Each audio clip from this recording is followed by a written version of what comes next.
தொலைக்காட்சி நேயர்களுக்கு வணக்கம். நல்லதை சொல்வோம், நல்லதை செய்வோம், நல்லதே நடக்கும். ஒரு வாழ்க்கையில் நல்லது நடக்க வேண்டும் என்று சொன்னால் நல்லதை சொல்ல வேண்டும், நல்லதை செய்ய வேண்டும். அந்த அடிப்படையில் இன்றைக்கு 30/6/2016 வியாழக்கிழமை பரணி நட்சத்திரம் இரவு 12:48 வரை, பிறகு கார்த்திகை நட்சத்திரம். இன்றைக்கு நான் உங்களுக்கு சொல்ல இருக்கிற நல்ல கருத்து, ஒவ்வொரு நாளும் எழுந்திருக்கிற பொழுது இறைவனுடைய நாமத்தை சொல்லி உச்சரித்துக் கொண்டு எழுந்திருக்கணும். சில பேர் விநாயகான்னு சொல்லுவாங்க, கணபதியே சரணம் அப்படிம்பாங்க, சில பேர் முருகா அப்படின்னு சொல்லுவாங்க, சில பேர் சிவா என்று சொல்லிக் கொண்டு எழுந்திருப்பார்கள், சில பேர் நாராயணா, மாதவா, கேசவா என்றெல்லாம் சொல்லிக் கொண்டு எழுந்திருப்பார்கள். ஆனால் பொதுவாகவே ஒவ்வொரு நாளைக்கும் ஒவ்வொரு கிரகத்தினுடைய ஆதிக்கம் இருக்கிறது. ஞாயிற்றுக்கிழமை அப்படின்னு எடுத்துக்கிட்டா அன்னைக்கு சூரியனுக்கு வந்த நாள். எழுந்திருக்கிற பொழுதே சூர்யா போற்றி அப்படின்னு ஒரு 3 முறை சொல்லலாம். திங்கட்கிழமை எடுத்துக்கொண்டால் அன்றைக்கு அம்பிகை வழிபாடு உகந்தது, அம்பிகையினுடைய போற்றியை சொல்லலாம்.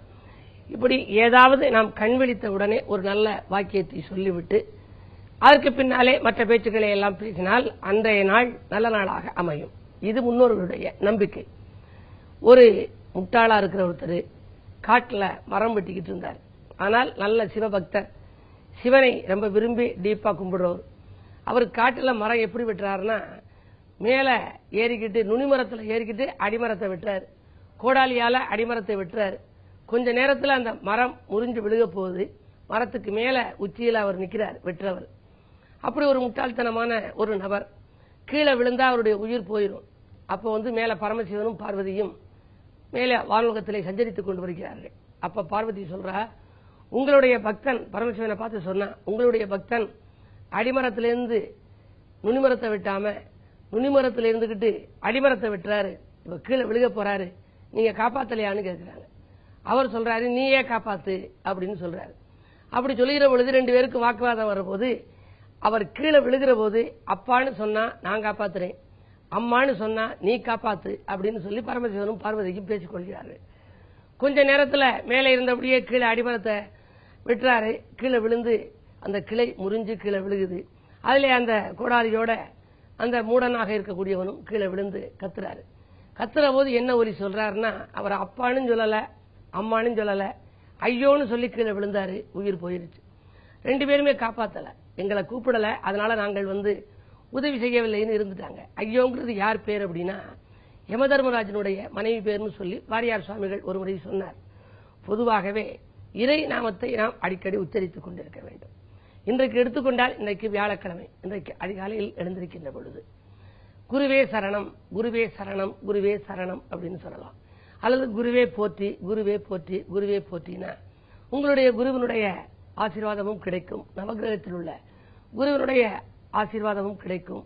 அதே நேரத்தில் தென்முக கடவுளாக விளங்கக்கூடிய அந்த தட்சிணாமூர்த்தியினுடைய அருளாசியம் உங்களுக்கு கிடைக்கும். இன்றைய நாள் இனிய நாளாக அமையும். இதுபோன்று தெய்வ திருப்பெயர்களை சொல்லிக்கொண்டு அன்றாட வாழ்க்கையை தொடங்குங்கள். வாழ்க்கை வளமாக அமையும் என்ற கருத்தை தெரிவித்து இனி இன்றைய ராசி பலன்களை இப்பொழுது உங்களுக்கு வழங்கப் போகின்றேன். மேசராசி நேயர்களே, கொடுக்கல் வாங்கல்களில் கூடுதல் கவனம் தேவைப்படுகின்ற நாள். காரணம், 2ஆம் இடம் எனப்படுகின்ற தனஸ்தானத்திற்கு அதிபதியான சுக்கிரன் கொஞ்சம் வலிமை இழந்திருக்கிறார். ஏமாற்றங்களை சந்திக்க நேரிடும். எதிரிகள் உங்களை ஏமாற்றலாம். என்ன இருந்தாலும் வாங்கல் கொடுக்கல்களில் விழிப்புணர்ச்சி தேவை. அது மட்டுமல்ல, விரயங்கள் கூடுதலாக இருக்கிறது என்று கவலைப்படுவீர்கள். குடும்ப சுமை கூடும். கூட இருப்போரால் உங்களுக்கு நன்மை கிடைக்கும் என்றாலும் கூட அவர்களால் உங்களுக்கு சில சிக்கல்களும் உருவாகலாம். குருவினுடைய பார்வை இருப்பதால் மலை போல் வந்த துய பனி போல் விலகும். ரிஷபராசி நேயர்களே, உங்களுக்கெல்லாம் இன்றைக்கு வாகன மாற்றம் பற்றிய சிந்தனை மேலோங்கும் நாள். வரவை காட்டிலும் செலவு அதிகரிக்கும். வழக்கு சாதகமாக முடியலாம். செவ்வாய் சனியினுடைய பார்வை உங்கள் ராசியில் இருந்தாலும் கூட செவ்வாய் வக்ர நிவர்த்தி ஆகிவிட்டார். எனவே ஆரோக்கிய தொல்லைகள் அகலும். 2ஆம் இடம் வலுப்பெற்றிருக்கிறது. குடும்ப முன்னேற்றம் கருதி எடுத்த முயற்சிகளில் உங்களுக்கு வெற்றி கிடைக்கப் போகின்றது. அரசியலில் இருப்பவர்களுக்கு புதிய திருப்பங்களும் பொறுப்புகளும் கிடைக்கும். மிதுனராசி நேயர்களே, உங்களுக்கெல்லாம் இன்றைக்கு அதிகாலையிலேயே வரவு வந்து சேரும். அருமை குழந்தைகளுக்காக நீங்கள் எடுத்த முயற்சிகள் வெற்றி கிடைக்கும். மாமன் மைத்துன வழியில் ஏற்பட்ட மனக்கசப்புகள் மாறும். சேமிப்புகள் உயரும். புதிய திருப்பங்கள் ஏற்படும். போன் மூலம் பொன்னான தகவல் வந்து சேரும் நாள் இந்த நாள். கடகராசி நேயர்களே, உங்களுக்கெல்லாம் மனதில் நினைத்ததை மறுகணமே செய்து முடிக்கும் நாள். 2 குரு பகவான் இருக்கின்ற பொழுது எந்த கவலையும் இல்லை. குடும்பத்திலே அமைதி கிடைக்கும், முன்னேற்றம் அதிகரிக்கும். தொழிலுக்காக ஏதேனும் ஏற்பாடுகள் செய்திருந்தால் அதில் வெற்றி கிடைக்கும். பஞ்சாயத்துக்கள் மற்றும் பாகப்பிரிவினைகள் எல்லாம் கூட நல்ல முறையில் முடிவுக்கு வரும். உடன்பிறப்புகள் உங்கள் குணமறிந்து நடந்து கொள்வார்கள். சிம்மராசி நேயர்களே, உங்களுக்கெல்லாம் நல்ல வாய்ப்புகள் இல்லம் தேடி வருகின்ற நாள். நாகரிக பொருட்களை வாங்குவதிலே அதிக அக்கறை காட்டுவீர்கள். திடீர் விரயங்களும் ஒரு சில சமயங்களில் ஏற்படலாம். நண்பர்களை நம்பி ஒப்படைத்த பொறுப்புகள் மீண்டும் உங்களிடமே வந்து சேரலாம். வாழ்க்கை துணை வெளியே கொஞ்சம் விட்டுக் கொடுத்து செல்வது நல்லது. 7 கேது இருப்பதால் குடும்பத்திலே பகை உருவாகலாம். பகை ஏற்படாமல் இருக்க பாசத்தை அதிகம் காட்டுங்கள். அன்பை நீங்கள் விதைத்தால் நல்லது நடக்கும். ஆதரவு கரம் நீட்டுபவர்களின் எண்ணிக்கையும் கூடுதலாக இருக்கும். கன்னிராசி நேயர்களே, உங்களுக்கு சந்திராஷ்டமம். என்ன செய்தாலும் எதை செய்தாலும் யோசித்து செய்ய வேண்டியது நல்லது. அப்படி யோசிக்காமல் நீங்கள் செய்வதன் மூலமாக பிரச்சனைகள் உருவாகும்.